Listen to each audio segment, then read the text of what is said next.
My name is Melissa, and you're listening to the Talk Carby to Me podcast.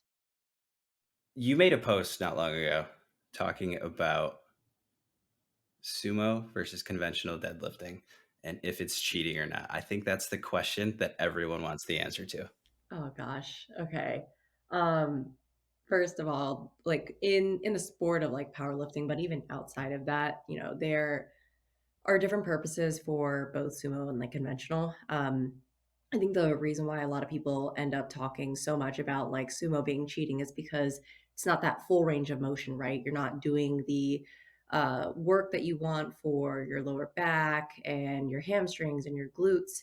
But ultimately, it really depends on the specificity of why you're utilizing the exercise in the first place, right? Are you using it for hypertrophy reasons? Are you using it for strength? In the sport of powerlifting, which this is some area that I compete in, it does vary on an individual basis because the purpose of the sport is to lift as heavy as possible and to take advantage of the leverages that you have or that you don't have. So people with lengthy arms can probably get away with like a really great deadlift, especially if they have like a short torso and shorter limbs. And they can either do conventional or sumo, and that shouldn't be an issue. Whereas for people with longer like legs and femurs and whatnot, they might benefit from sumo because the range of motion that they have to break up off the floor is quite a lot. And so that puts their back in a very comparable position to get hurt eventually at some point, even when done with good form or belts or bracing or whatever that may be. So it is really like specific to the individual. But at the end of the day, I mean, no one's ever really gotten hurt from either of it unless they're like, misloading weight or performing the exercise with improper form. But really, like, what is it cheating?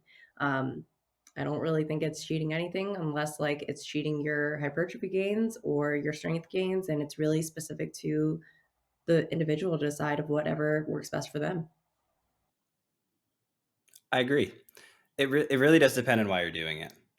And I think that's the thing. It's funny that it's such a like a hotly contested thing that you see around.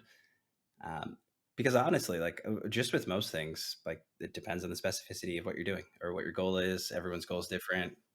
Someone might be injured or have an injury, or it's just more comfortable. So when you're at a powerlifting meet, are there like regulations on standard, or is it just like get the weight up and you're good? Yes, there are like there's like a really long, like extensive rule book that so many meet directors end up sending out. So I'll preface off to say by like I'm still very much so a novice powerlifter. So I'm like still learning so much about the sport. So I wouldn't say I'm necessarily like an expert in at least like competing all the time because I've only just recently competed in my second competition, but I have competed in two different federations where the rules are different just because of the drug testing and whatnot. But in terms of technicalities and form, they are generally like the same. So, for squat, is the biggest thing is that make sure you hit depth. It's usually about a little bit below parallel, and you want your hip crease to be right below the knee line. And then you also have to listen to commands too. They really look for a lot of other things like if you have soft knees doesn't indicate like a full squat, for example, and just making sure that you're following commands. Bench press is relatively the same. The only difference between bench press between two different federations, so USPA and USPA or USAPL, is whether or not you're allowed to have your heels on the ground. So for USPA, you can actually have your heels off the ground and be able to leverage a higher arch. For some people, it helps with their leg drive, and that's perfectly fine. But for USAPL, they require you to have all of your foot on the floor. I'm a little bit unfamiliar with some of the other federations, like going into the IPF, for example, or Powerlifting Like America, and what that consists of. But I know of some of the things here and there, like as of recently this past year, IPF released like rules on how low your elbows are allowed to go. So they said that, with a high arch, you really decrease your range of motion by quite a bit. If you're looking from the front, you might not see all of the elbows go down. So, like, if it is not at like breaking parallel or something, then it's not considered a good lift, which is a huge disadvantage for people who have short arms because no matter how narrow or wide they go, they might not be able to hit that like IPF depth for elbows, for example. So there are so many like technicalities when it comes to powerlifting, and it does differ from each federation and what they deem as like acceptable or not. But there are like a lot of overlaps in terms of what is acceptable for each lift. And for the most part, it's like generally like universal of what that looks like. Awesome. Yeah. From the outside looking in, I'm not a powerlifter myself. I'm not very well versed in the sport. I always look at it. I always looked at it as, oh, like just hey, they went down, they went up. Looks looks good to me, which I'm sure a lot of people do. And I think sometimes you see like just like on a bench, you might see that high arched form, and people are like, "Well, what are you doing?" And like, "What's happening here?" And it makes sense that there's like regs on that as far as like why that's going. So, how did your meet go? I saw that you posted. It seemed like you did pretty well, and you posted your comparison between your first meet and your second meet. So, how did that go? Yeah, actually, I feel like I should give a background between the two because there's a huge, like, significant difference between the two.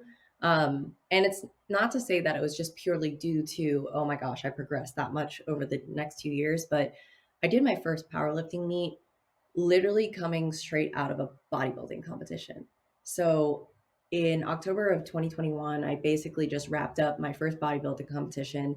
I'm still in this like very low energy availability state, meaning like I haven't eaten a lot. Like my calories are still like around 1400, basically eating nothing. I have no like mass on me at all whatsoever. I'm the tiniest I've ever been.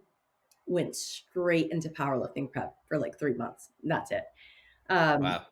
and I had a lot of injuries due to that because I didn't refuel my body properly. I didn't take care of it in terms of making sure that I was like, hey, make sure you get back to a maintenance weight first before even like going back into powerlifting. Like, what are you doing? So my powerlifting meet, my first one, went really well. Like I would have never changed it for the world, but given the circumstances of still recovering from my bodybuilding competition, we because like we just ran into a lot of injuries during prep, and basically we had to modify everything going into it. And I think with my deadlift, I basically didn't deadlift for a month leading into my meet, so we didn't even know what my numbers looked like, what we were going to choose, and we kind of just flew with it. And I still ended up hitting like a PR, which was surprising for me because rest is literally just what I needed, but I think it could have gotten a lot better if I had just recovered for longer. But my most recent one is probably like the best my prep had ever gone. And considering it's my second, it's the only one I have to compare to. I'm fully like recovered from my bodybuilding competition. I haven't dieted much since then. I've only had one dieting experience after that, just because I was considering going back into bodybuilding, and we were just going through a general fat loss phase. So it didn't really go like super low at all whatsoever. But once I decided to compete in powerlifting, I knew I just want to compete at like where my weight was currently at. I didn't want to diet. I didn't want to gain weight. I kind of just wanted to stay here. And it went amazing. Like better than I thought it could have had like happened because again, I also injured myself not too far out. So it was about 8-ish weeks out from my meet, and I was warming up for my deadlift and I tweaked my back again. And to the point where like I couldn't even like get up off the ground. Like I was kind of like hobbling around waiting to see if like my mobility would come back so I could like literally just drive home. I couldn't walk across like the gym. Like that's how bad. Oh wow. Yeah. I was just like, "Oh, snap, like I really like yoink something over here." Um, but I like with the support of like my coach, Alfred, and my chiropractor, Trevor, they're both amazing. And coordinating with them, we tweaked so much in terms of how I was doing my deadlifts, the type of volume that I was adding, the frequency at which I was lifting for each lift for squats and deadlifts. Initially, I was doing it 3 times a week, and they were like, no, we got to go down to two. It's the only thing that's giving your back like enough rest. And I was scared. I told myself, I was like, I don't want to do this anymore. I want to drop out. Like my numbers aren't moving. Um, really hated it. And then the day of, like everything just turned around.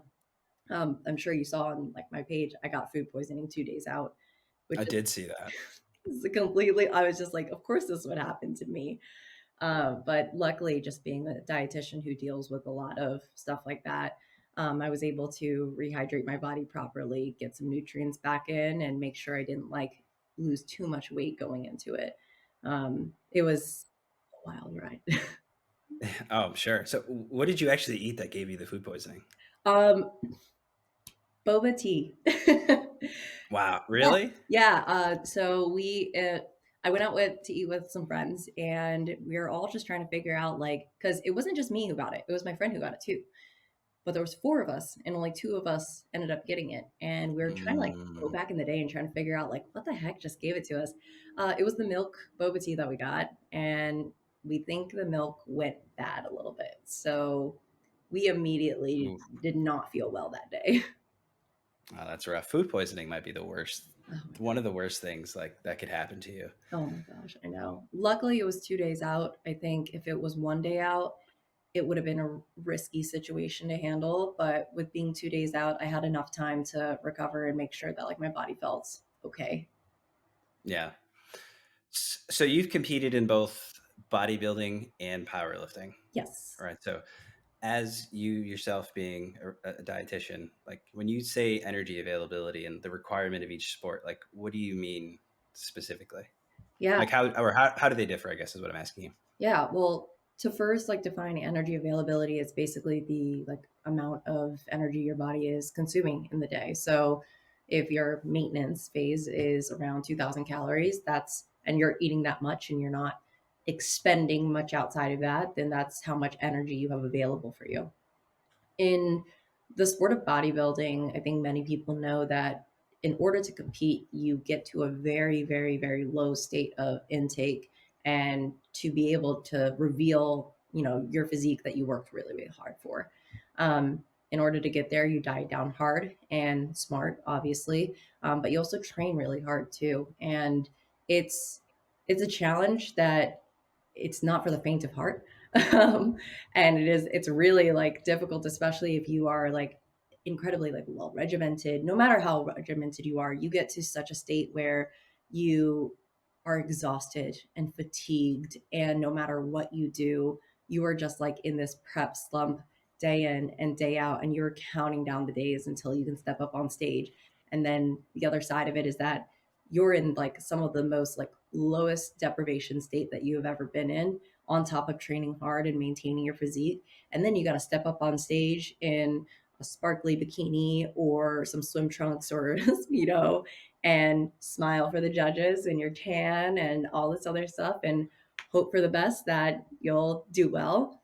And then on the other side with powerlifting, it does depend on the person, but I would say it's probably one of the more healthier sports when it comes to food and dieting, especially if you do it smart.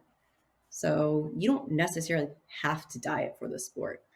Even with it being a weight class sport, the decision for an athlete to choose a different weight class is completely up for them to decide of whether or not like they want to be competitive or they want to qualify for nationals or the Arnold or if placings or money is on the line. It's really up for the person to decide. A lot of people think that you have to weight cut for like a weight sport, but you don't. You can literally just compete with where you're at and see like what your potential is. Um, and if you were to do like a weight cut, it really just depends on like where you're sitting too. If you want to move down multiple weight classes, you absolutely can. It would be a long term thing, but it doesn't have to be a something that is as severe as bodybuilding. Whereas if you're doing an acute weight cut for just dropping down to your desired weight class and you're only a couple pounds over, I mean, it's difficult, it's challenging, but it doesn't have to be as like impactful on your performance. Your meets were 2 years apart. Was that by design or No, because after powerlifting, I literally just wanted to go back to bodybuilding. I was like, I took like almost a year off after that, and I was like, oh, I want to do bodybuilding. I want to like go through a building phase, and I want to go through a cutting phase. Like I had every intention to step back on stage again. Um, but then afterwards, like I guess long story short, I lost a lot of the passion for it. Bodybuilding again is not for the faint of heart. I respect like so many people who are part of the sport because it requires such a level of discipline that not many people like are able to acquire, and you really have to go through like such a level of like mental grit that is challenging at times. And I had the best support system. No one ever told me no. I didn't have any difficulties with like disordered eating thoughts or eating disordered thoughts because I had like experienced that myself, like when I was going through college and high school and middle school. Um, but I just didn't like it. I genuinely just like could not fathom going in and doing the same things over and over and meal prepping and trying to figure that out. And that was also the time that I started my business. I just got way too busy and I just could not find the time or energy to even think about anything else outside of that. I even had a coach who took care of it all and I still didn't want to do it. Yeah, it is funny how when you make that switch and start your own business, it there's just like a switch and it's just like, "Oh, this is the thing I do now." And like certain things, happen. You start to notice a little bit like what's not in alignment with like who you are and what your plan is. Um, so when you look at clients that come to you that you work with, um, I think one thing that we see a lot is people like overestimate what can be done in what time frame, right? So a lot of people are like, "Oh, I want to be fit in like 90 days, 120 days, 6 months," and stuff like that. When you get specific with clients and it's like, "I want to get ready for a bodybuilding show or I want to get ready for a powerlifting," like how much time does it actually take to go from like I just got here and now I'm killing it in my weight class? Mhm. So for bodybuilding, it really depends on your current state. So, like, let's say this person is just now starting like fitness and all this stuff for the first time. More oftentimes than not, and I've like talked with other athletes and have worked alongside with like other bodybuilding coaches. These people do not jump straight into prep. At least the smart coaches do that. The smarter coaches and the coaches that care tell the clients straight up, you need to take time to build, because when you're going up on stage and you've dieted down, there's a risk of losing muscle mass during that time. And especially for novices, especially because the training aspect, when you're training super hard, that is what stimulates the muscle preservation during the dieting phase. So with novices, it's best for them to start to go through a building phase before they even go through prep, because they're going to be put at a likelihood of just showing up being a smaller version of themselves, but less conditioned. And so it's fun. I think a lot of coaches will just say, you know what, go through your first prep anyways and just see if you like it or not. But we don't want to always set out like some clients for disappointment and not understanding like what is required of them during prep, especially when you step up on stage. Honestly, that process can take up towards like 1 to 3 years, depending on how much this person needs to grow and lose. So that's like a really long game. And that's also the reason why I also wanted to step out, is because if I'm being honest, I'm very selfish and I'm competitive and I like instant gratification. I Mm, cannot wait that long in order to get an award for something. yeah. Yeah. Whereas powerlifting is a little bit different. Honestly, some preps, depending on baseline strength, this person is starting out for the first time, they can go anywhere near like a good 6 month to 12-month prep from zero to nothing and still do pretty damn good. But it will take like a couple of years for them to figure out what their true like genetic potential is for strength. Were you disappointed when, as a woman, you picked up a heavy weight and you didn't instantly get bulky? Oh my gosh. Yes. First of all, some people are like, "Oh my gosh, I don't wanna get bulky," and I was like, "I do." I've been lifting since 2013. It has been a whole 10 years, and I am still not the muscle mommy I wanna be. It's so disappointing, and it takes so much longer than people realize. And even with like some genetic potential here and there, like if you grow muscle easily or you don't, I mean, even after 10 years, for someone who has a hard time building, I mean, I've gone through a lot of things back and forth. Like I wasn't always the most consistent. You'd think you'd think I'd have like something, but I don't. And it takes so much longer than people realize. And it actually takes a lot more effort as well, too. Like, if you're not training hard and you're not being consistent with your nutrition, it just doesn't translate well. Yeah. I think that's one of the, like, collectively as like a fitness community, like we need to like erase that from the Oh, history, that yeah, statement that if you lift heavy weights, you get bulky, right? Honestly, if it was that easy, you could take my credit card right now, sign me up, doesn't matter the price. Let's do this immediately. Let's become bulky like by the end of the day, by the end of the week. I know. I am all for it. I know. I think one thing that our society struggles from this, but just to go in a like a micro level, the choice of role models that are available in today's society is very different than it was per se 20 years ago, 30 years ago.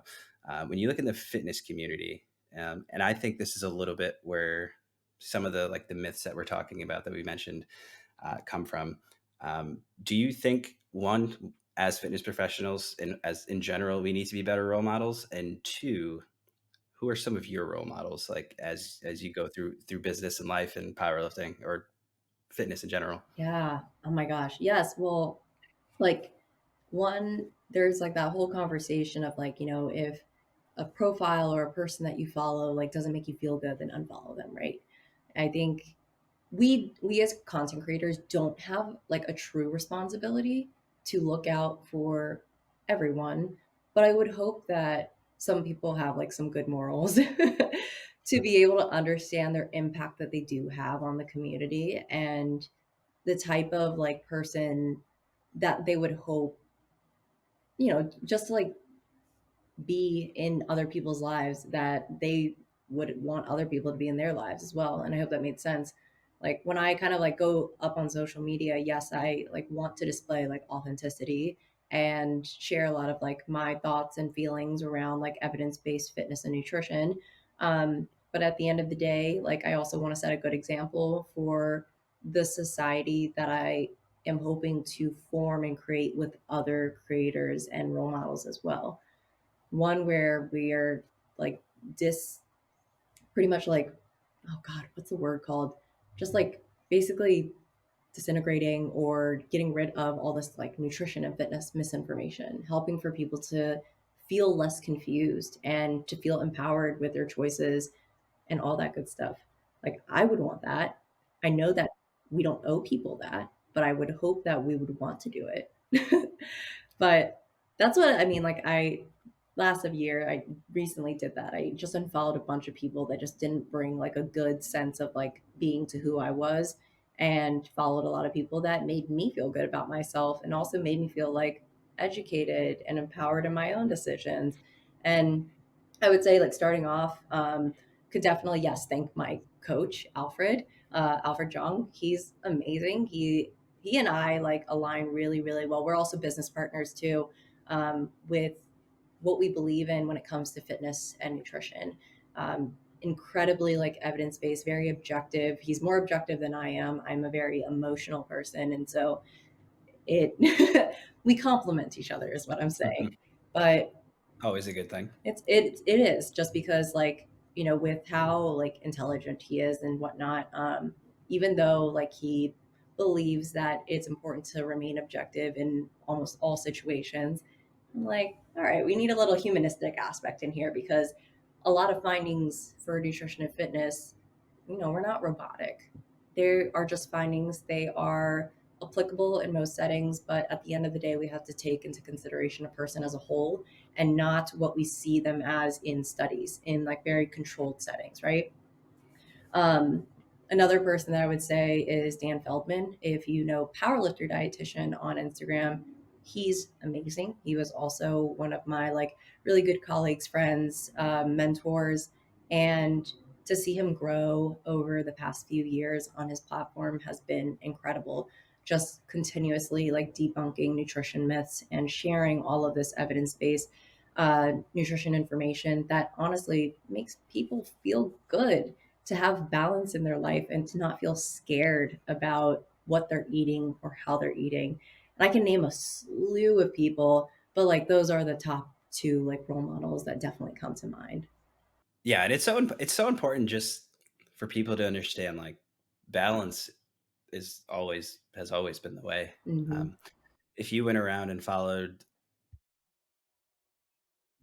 something like maybe the top 25 fitness gurus in existence from all different spectrums and tribes, and you took like a little bit of this one, a little bit of that one, a little bit of this one, like the parts of each one that work for you, and create like, kind of like your own system.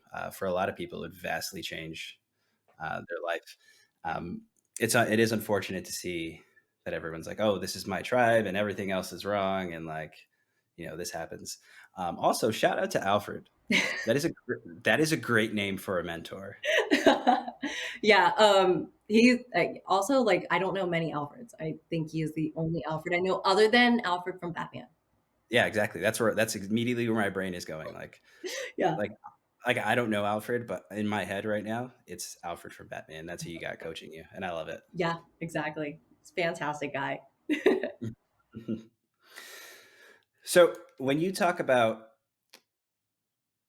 on your journey and you see, you have unfollowing folks that make you feel not so great. You have people that, maybe it's an old study or some information that's just not correct, or maybe it's just instead of just saying, "Hey, here's what works for me," we draw the tribal line. What have been some of the game changers in nutrition that have worked for you, your clients, and helped you in your business? The biggest thing that I feel like has changed the game for me as a dietitian, someone who runs her own private practice, and someone who's like still, I wouldn't even say still, but almost has finally come to like a conclusion of like what I do, who I serve, and what's my purpose is in the beginning, I used to be very like, here I'm cherry picking some things here and there. Like I'm kind of like sharing information, but I don't know how to apply it in real life. I was smart and like, I still like to think that I am smart. But I just didn't know how to apply it to real humans. And what I learned along the way, and especially with what I had said earlier, is that we can have all the right answers, we can have all of the recommendations for calories and protein and all this other stuff, but when you don't apply it to real life and understand like a person for who they are and what they do outside of eating and training, it makes it that much harder. So I take a very holistic approach to nutrition and not in like the weird woo woo way where it's like herbs and all this other stuff. Holistic in the sense that I see a person for more than what they eat and train. I see them as someone who has a family, who has a full time job, who also like has to have social events, and who's also going through trauma, or maybe they're going through a breakup, or maybe they're like doing all these other things and activities outside of it. Depending on what their goals are, it's the first thing that I voice to them, because I think the biggest misconception with nutrition and fitness is that, got to hop on the perfect plan and then we go from there and then everything's going to be well rounded and perfect. But in reality, with nutrition and fitness, anything that you do and change in this realm should be able to complement the life that you currently have. And it's also okay to change your lifestyle to be able to complement the nutrition and fitness goals that you want to have as well, as long as it aligns with the values that you have in life.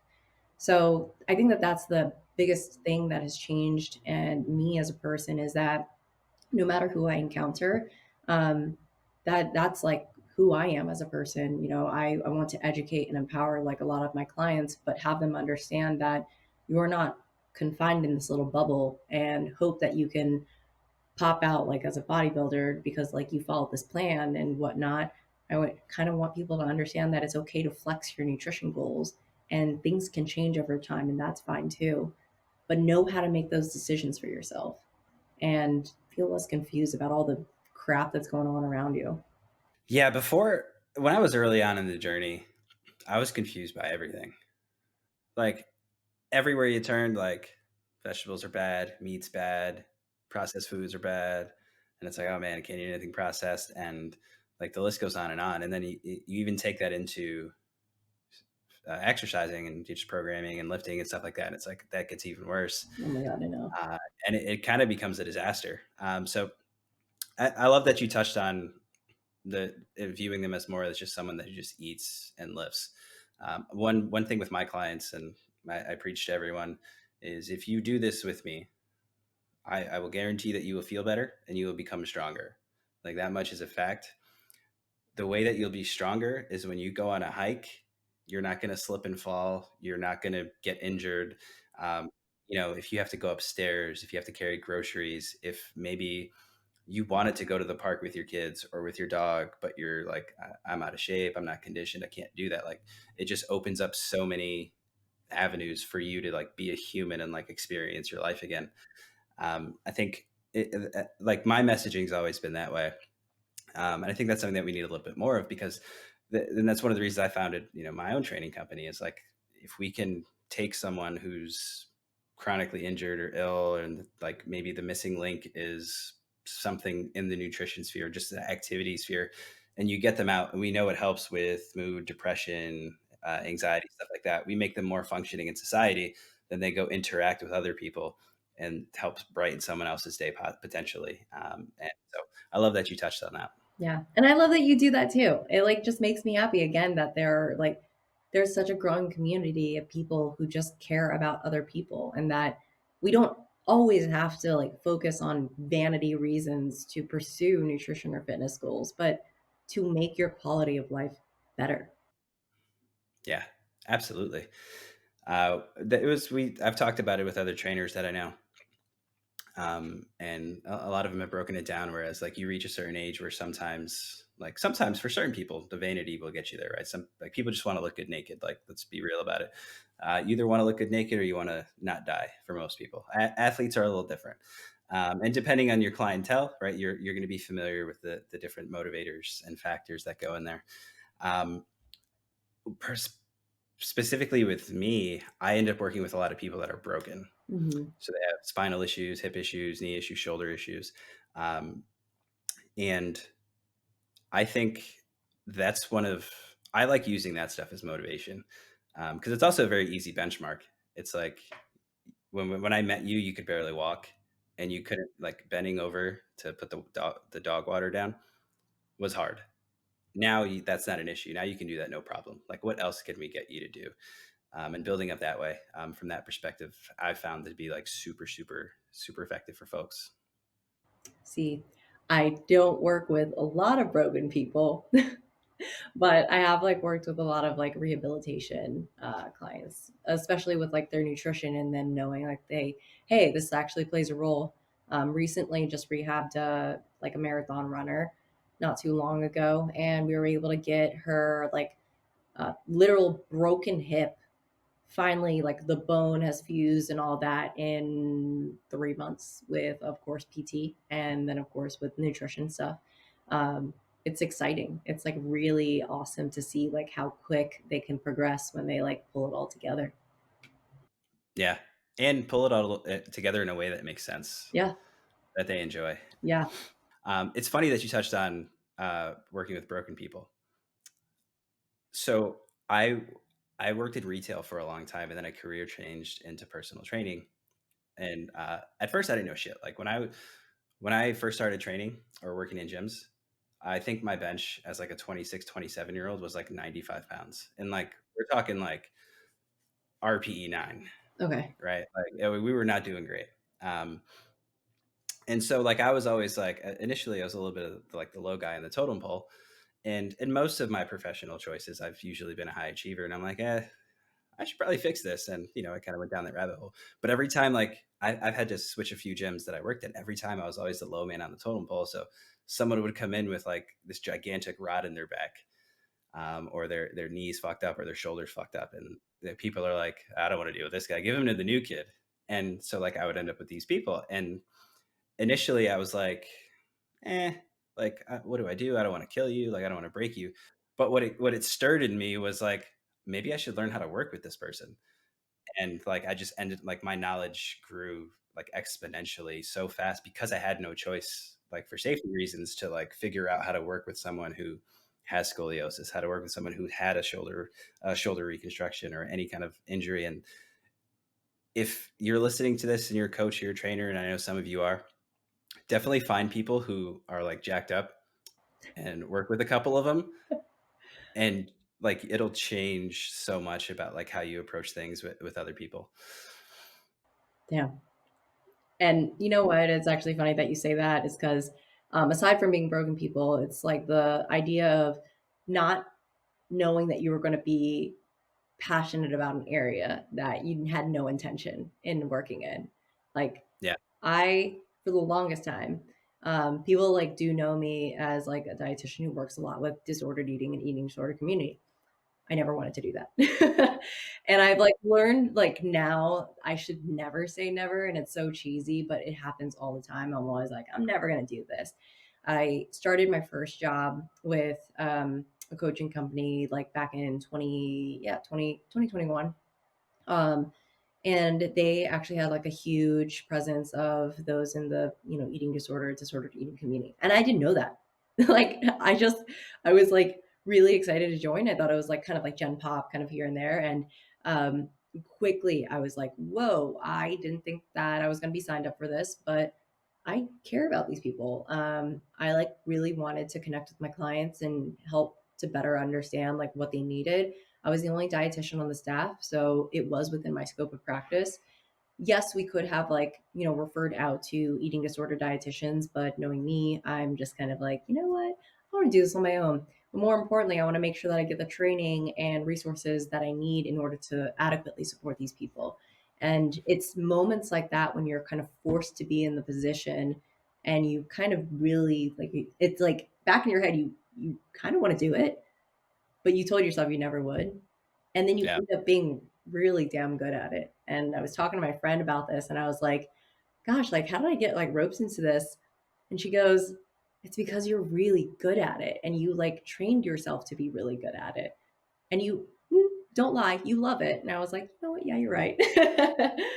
It's like really awesome to see people like come out of like these broken states and for them to heal, whether it's physically or emotionally. You've mentioned it earlier, like disordered eating, and you specialize with eating disorders. What's the distinction between the two, and how do you approach that when you meet someone with one or the other? It is the severity of the symptoms. A lot of the times people will say, and I, unfortunately, me, including many other people, say that if you don't look the part, you don't have it. But the problem with eating disorders is that it's a very like silent disorder, silent mental health like condition as well. Um, and it's so there's like no, right now, no real scale to determine the severity of it. But sometimes what practitioners do is that they determine how impactful their habits and their eating patterns impact their quality of life. So we often kind of look at um, how isolated a person is, or if they are avoiding social situations, or if their levels of stress and anxiety and depression increase when quote unquote like normative dietary patterns come up and this person cannot do it. If this person has avoidant like behaviors or other behaviors that strike concern, like we might categorize that as a little bit more of like an eating disorder. Whereas with disordered eating, a majority, unfortunately, population has it. And usually that's lighthearted. It's kind of like maybe um, participating in diets here and there, but not to the severity where you're like losing rapids amount of weight or gaining rapids amount of weight, or maybe participating or like actively like skipping certain meals here and there, but it's not to the point where it's like, oh my god, I don't remember the last time I've had like lunch and breakfast. Maybe it just happened every once in a while. So intensity and frequency, I always like to bring a lot of like nutrition back into training because people can kind of get that, and depending on like how heavy it is, like that's the distinguishment. And of course, as a dietitian, I'm not a diagnosing provider. So that does have to be diagnosed by someone else, but we can kind of sense and pick up what might need a little bit more support. And it's super important that people like you exist to work with folks like that. You rarely, you don't see it like talked about like a ton, but in that segment of the population, like it's definitely like almost like I would say it's kind of like a crisis. I looking into it before I personally like started like going and doing research on some eating disorders. Not that I'm just a nutrition coach, so I would never take a client that has an eating disorder. I would refer that out to someone like you or any of the other dietitians that I know. Was like I figured, right? You were looking at malnourishment, cause of death, most likely is probably going to be malnourishment, and it's actually not. It's actually suicide, um, from the information that I saw. So it like to be able to pull someone out of that has got to be incredibly rewarding to a degree. Yeah, I always say like it's challenging at times because, not only is the individual going through the highs and lows of recovery, because they always say, recovery is not linear. Nothing ever is when you do it. Weight loss, weight gain, recovery, going through all this other stuff. It's hard and there are challenges, but when people are kind of able to come out on that other side, it's like we both feel that relief. It's like it just feels like almost like a weight has been lifted off of both of our shoulders because it's like we made it. Like we did it together, and now like you get to go on and like live your life without feeling like food or body or anything like that is like controlling you. And it's amazing. Yeah, that's something that I think needs like a bigger spotlight on for sure. So when you go personally, like in your day, right? What's your day of eating like as a dietitian and an athlete? Oh God, I was hoping no one would ask me that question because I famously say, "Do as I say, not as I do." True. Yeah. So it's funny because most people within the industry who are like quote unquote experts, of course, we want to live the life and like be able to like demonstrate what we want to see. But it is more oftentimes than not people like us who kind of take a hit to our own like personal training and nutrition. So my day to day eating has actually gotten better because I was fortunate enough to work with a dietitian recently. She's a dietitian on my staff. Her name is Kateri. She's awesome, fantastic, wonderful. We get along really well. Before that, we were also friends. But I needed like accountability and guidance because running my own business, again, like I had a coach for bodybuilding and I didn't even listen to him. It's hard because like I love to care for others and I love to like do what I do, but at the same time that also means sometimes sacrificing myself for them. And so in the morning, I would say the only consistent thing that I do is breakfast. I love breakfast. And I know some people don't, and that's totally fine. I always say it doesn't matter if you eat it or not. It depends on your goals. But I love breakfast. That is the one meal that is will always be consistent, and it's usually some form of like whole grain toast, eggs, cheese, vegetables, or fruit.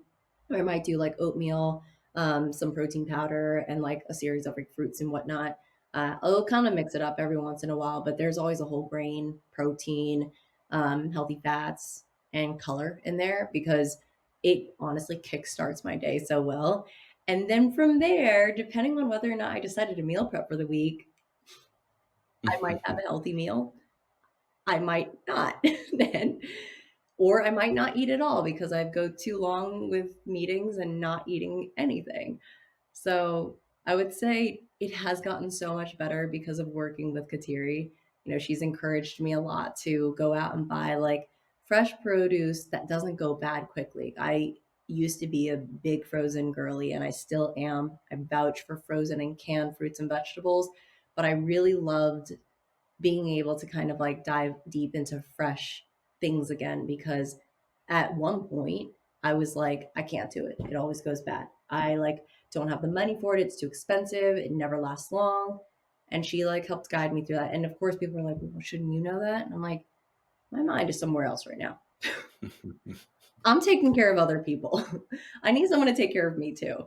So yeah, that's my at least nutrition regimen.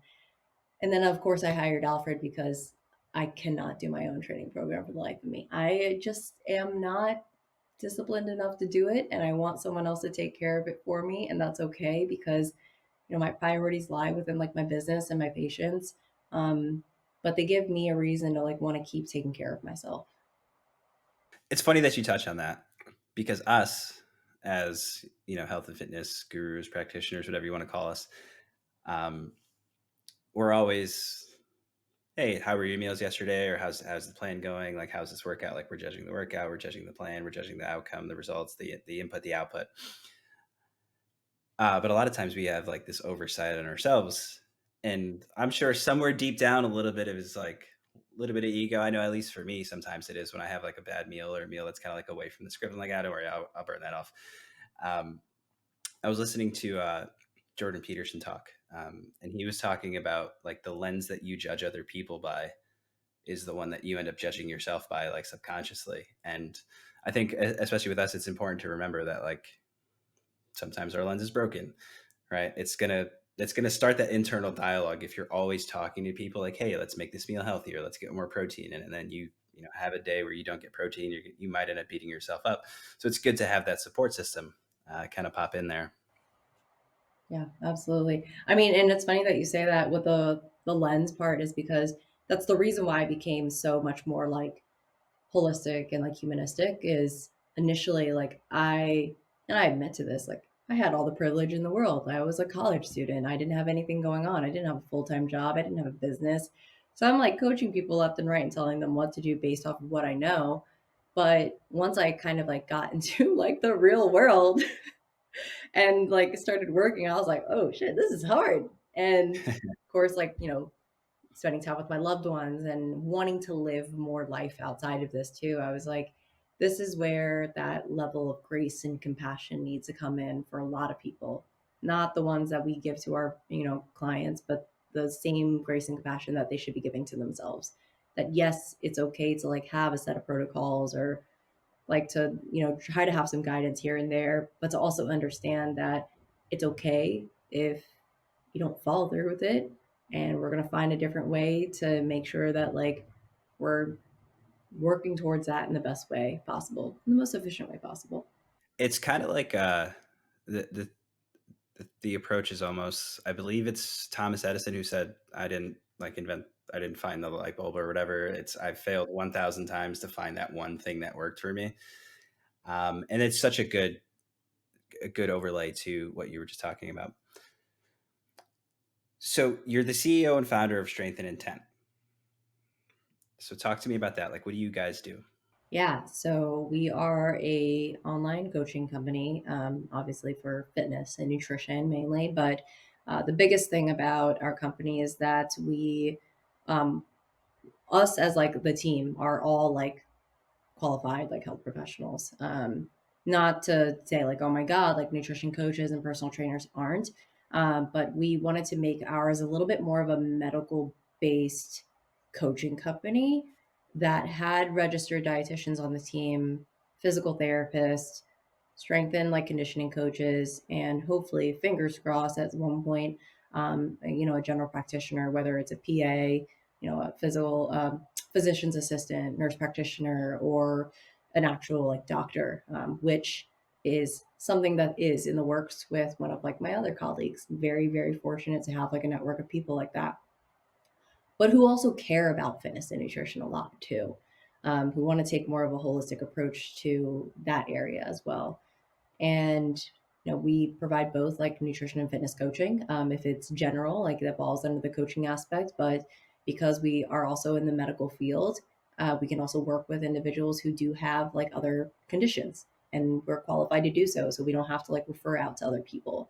So strength and intent was really built off of, oh, I want to like do a online coaching company, but like how do I you know I guess separate ourselves from some of the other coaching companies. And I think the biggest thing is like we kind of just want to stay all localized in one area. Stop referring people out left and right and have it all in one place, because we have it all here. And we have people who do kind of understand like real world things and not kind of just, get people in and out at doctor's visits and whatnot. So love like my business so much. It means like the world to me of like how much it's grown, and that's purely based off of the support that we've gotten from all of our clients. And like we would not be standing here without like the support that we have from them at all whatsoever. Oh, for sure. It's funny. You look at it and it's like, oh yeah, I work for myself, and it's like, no, you don't. You work for your clients. Which so I love the fact that you're kind of taking like a multi-channel approach to health. Because with that, obviously, I think we've pharmacized. Is that a word? It is. It is now. Yeah.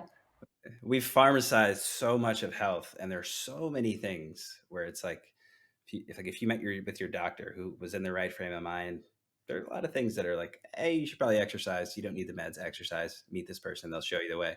Or it's something in your nutrition, as opposed to just, hey, come in. Here's a pill. I see you later, buddy. Hope it works out.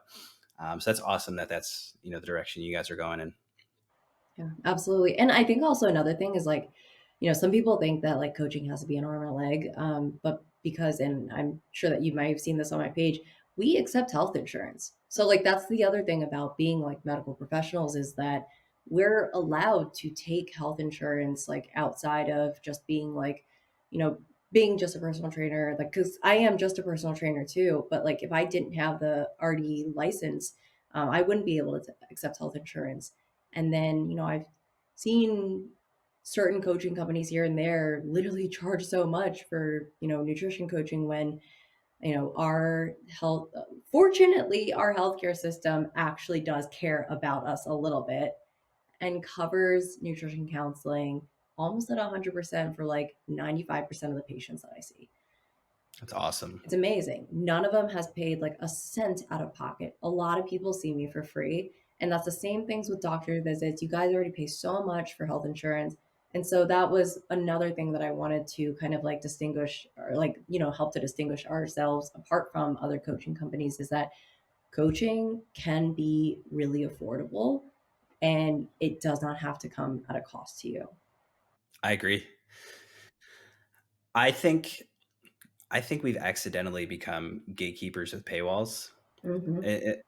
And it's super unfortunate. Like, we know that, if you install a couple foundational rules, right, you'll get some level of health and direction in a positive uptick, right? At least half your weight of water in ounces. Strive for protein at every meal, preferably, right? That's a palm size portion to two palm sizes, depending where you are. If you need more, if you're more numbers based, close to a gram a pound, there's research saying, maybe a little less, maybe a little more. But if you could execute that and then sleep 7 to 8 hours a night, and you'll start seeing results in anything you do. You won't even need a trainer. You could go for a walk every day for like 45 minutes and weight will just start coming off of you. And it's unfortunate to see at times, because obviously not all of us are like this, but at times it's like $20 for my 30-day secret. And then you get the secret and it's like that. And it's like really, like this could be everywhere. And this was one of the things that led me to starting a podcast like this, where I just meet with other professionals and, we share ideas and we talk. Because at least on some foundational level, we deserve some foundational level of health. And I think, coming from someone who, in my previous commercial gym, I was the trainer that you would meet with when you joined the gym to see if you were training, doing Pilates, what experience you wanted, do a complimentary session. So I was talking to a lot of people, and like that gap in the knowledge was what like blew my mind. Because for me, of course, you should have protein at every meal. It seems very obvious, but where that is, and you look at us, and or not us, but specifically, but the industry as a whole, and it's like $10 here, $8 here, 8.99. Like, sign up for this link. Like, here's the like, you know what I mean. So it's awesome that companies like yours exist. So I love it. Thank you so much. Like it's been my baby and I hope to keep continuing to foster it and hopefully we can continue to grow and accept more health insurances. Fortunately, the only thing that it does cover right now is nutrition stuff, but at least that covers at least half of the cost if you want to do training on top of that too. So we're working on it. Yeah, it definitely makes that super affordable. So the name of my podcast is Talk Carby to Me, I love that. right? So, with that being said, I would like to know what your top 5 carbs are. Oh gosh. Okay. If I could list it in terms of, what, I'm going to start out with five and then work my way up to number one. I Okay. think on the bottom part, it would definitely be pastas. I don't know what it is. I like pasta, but I'm just not like a, oh my God, I'm a pasta lover. Like everyone loves all the different like shapes and stuff. I'm indifferent to it. I'll eat it. Don't like really love it. That's fine. Um, four would definitely be breads. Again, like breads, they're versatile.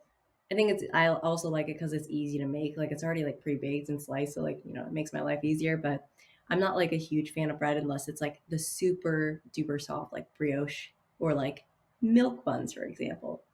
That shit slaps. But also it's not like I can have it with every single meal. After that, I want to say, God, what are the other like carb sources?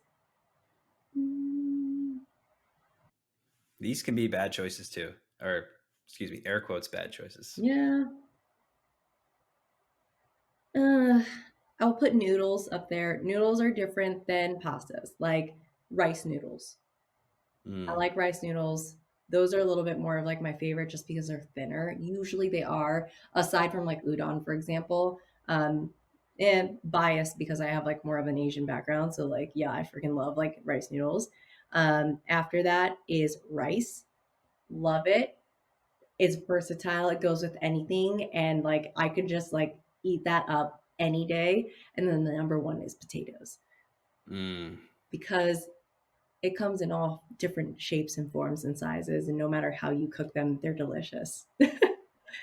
Potatoes might be the most versatile carb in the That's what I'm game. saying. You can make it into a gnocchi, which is Yeah, fantastic, right? You can make it into a pasta if you wanted to, technically. You can you make mashed potatoes, tater tots, hash browns, like vodka. it's so yeah, exactly. Yeah, So good. But yeah, other ones like I wouldn't put them in the top 5, but I love all my carbs, like my cereals, all my sweets, all that good stuff. They're great, but like sometimes it's just a little bit too much flavor and I like versatility. And I think that's how I rate them is based off of like how versatile they are. yeah, yeah. Versatility is important. I think mine is very similar to yours. Yeah. Yeah, what's yours? So I'm going to start 1 to 5. The my favorite, like if I want a carb, it is a plain bagel toasted smothered in Nutella. Granted, Nutella is going to creep in some fat, and it's obviously got a high sugar content. But as a pre-workout like food, It's solid. which like oh my god, like the pump from that is insane. And then it's rice because same reason you mentioned, you could literally throw it in everything. For me, number 3, it's pasta. Mostly because I just like my favorite post-workout meal is just like some pasta in any format and a steak. Really? And just like slam it and it gets inhaled. I slam it down and then I'll have a fuller meal from like a color standpoint or like some veggies and stuff like that later. But that is like oh, love that. Number 4, it's interesting. I don't really eat. Number 4 is probably potatoes for me. And then number 5, I don't eat bread like ever. Like I don't eat sandwiches. I might eat like counting grinders and sandwiches. I might eat like 4 in a year. I've probably had 20 in the last 7 years. Like I just don't. It's just not something that I do. Huh. However, occasionally, like I love Uncrustables for some reason, like a peanut butter and jelly Uncrustable. You Like, ever and I put the Uncrustable in an air fryer? no, Game changer, by the way. I might need to make that happen. It's so good. That's definitely happening. That's going to happen like ASAP. Oh my gosh, yes, do that. Now you might like have a new pre-workout because that's actually like really good. I'm gonna have to make that happen. Yeah. I think you just changed my life, Coach. Thank you. Oh my god, absolutely. Do the regular one, obviously, and then they also have the Uncrustable with like peanut butter and honey, by the way. That one's better in Mm, the air fryer. I have to work that in there. Yeah, Uh-huh. this is exciting. You learn something new every day, folks. I know, right?